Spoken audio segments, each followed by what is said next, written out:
Now, I know you guys really like this fancy green screen thing I've been doing for this like 4 videos, but apparently my overhead light was too bright on this one, and I'm probably gonna have to get a different green screen called Growing Pains. Anyway, so it's not me making fun of some of the green screen effects in this movie. I promise. Let's bring me on camera now and get the audio up a little bit. Here we go. Well, it wasn't a total loss. I did get this cool new cup.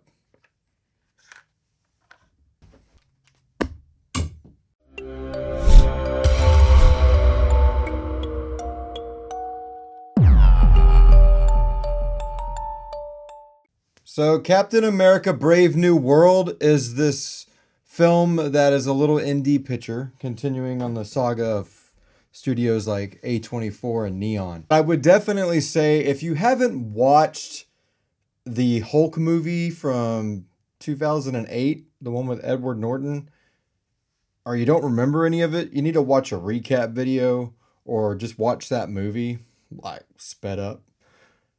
I haven't seen it in years, and there's quite a few things that will happen in that movie that would kind of help a lot of what's going on in this movie.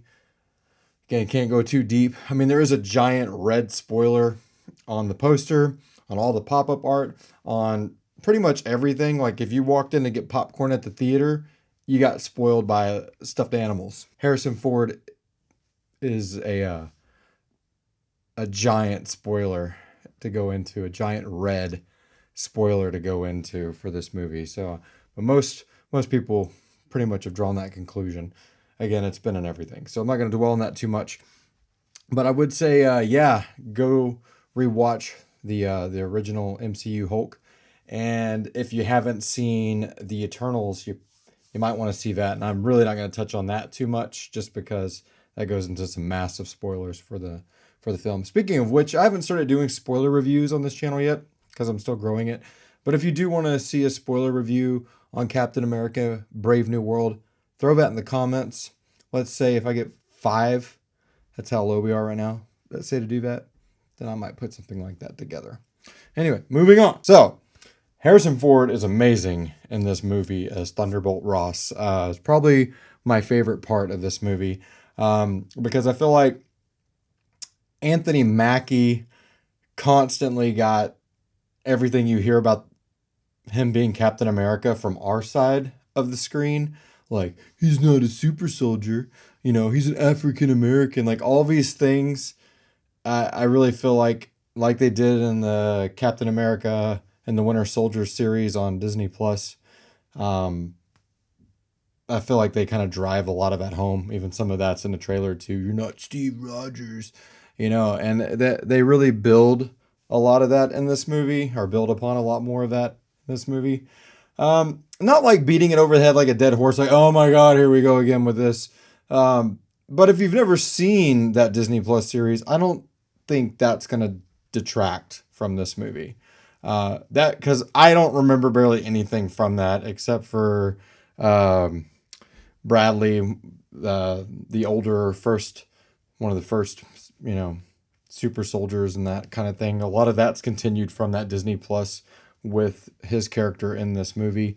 But I mean, he's not even a supporting character. He's kind of a walking MacGuffin for the beginning of the film to get things rolling. At least that's kind of the way I saw him in this. It wasn't to the depth where they touched on his character, I feel like, in the Disney Plus series. So as far as action goes, the big guy is in this movie for, the big guy being the big red guy, is in this movie for probably 5 or 10 minutes, maybe. I don't know exactly. But when that happens, that's a really pretty cool CGI fest. Not too bad. There is a scene I saw where some traffic is torn apart, and when they do the pull out helicopter shot, the cars on their backs and stuff don't even look to me that rendered. But if that's the worst sin of this movie, then that's not that big of a deal. It lingers on that shot for a few seconds. I thought the supporting cast around Harrison Ford's President Thunderbolt Ross character was meh. They kind of build up this one chick with her backstory, and it doesn't really go where I thought it would go. I can't really step again to it. She's the head of his security, but she's got a background on an area that other things have touched about, with people with those skills of, wow, oh my God, you can run up a wall and, shoot a gun like that? Damn, where'd you learn all that at?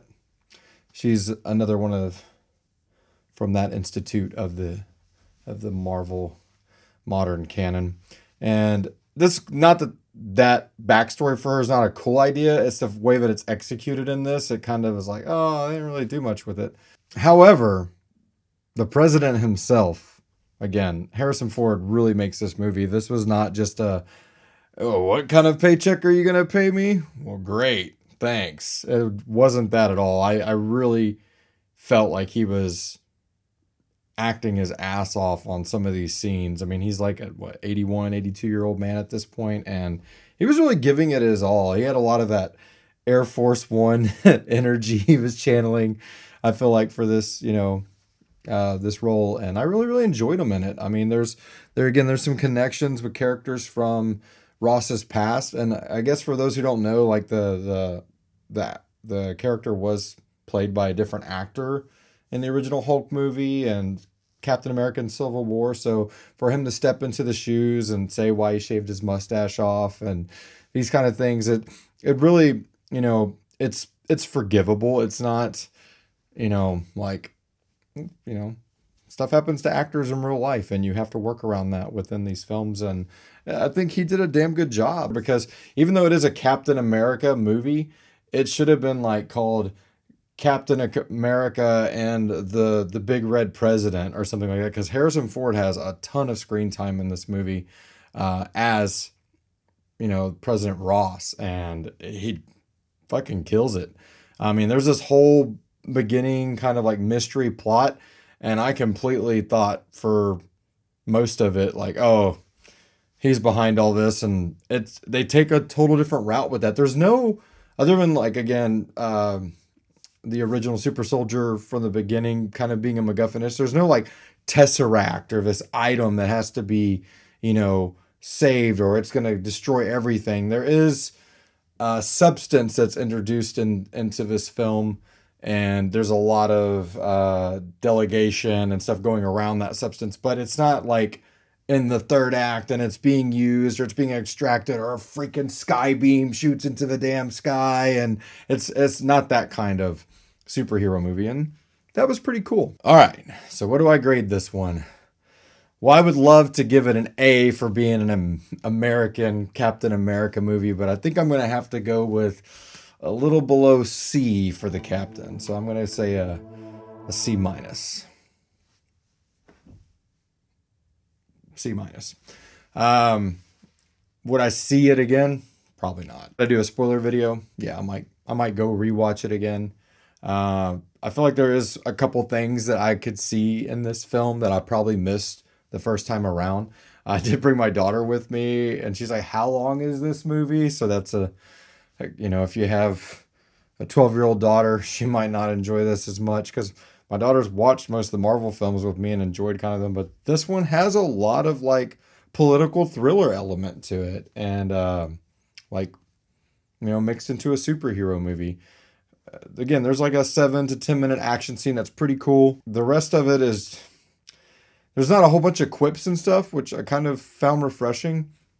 It's just the reason why I have it low rated, if someone's going to ask, in the comments, it's just tiresome. Like, it's like, ugh, superhero movie. It's not this movie's fault. If this was the second or third Marvel movie, or even 10th or 11th, I would have probably enjoyed it more. There is homework to be done to enjoy this film. You can't just go into this film and just watch it as like a popcorn movie. There's not that much visual wow going on to just shut your brain off. And there is whoa, who's that again?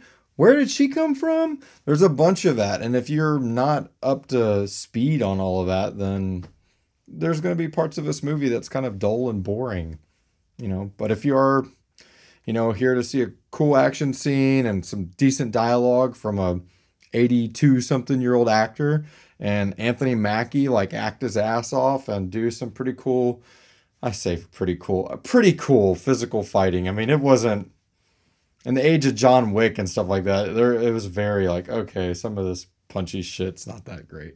But Captain America Brave New World.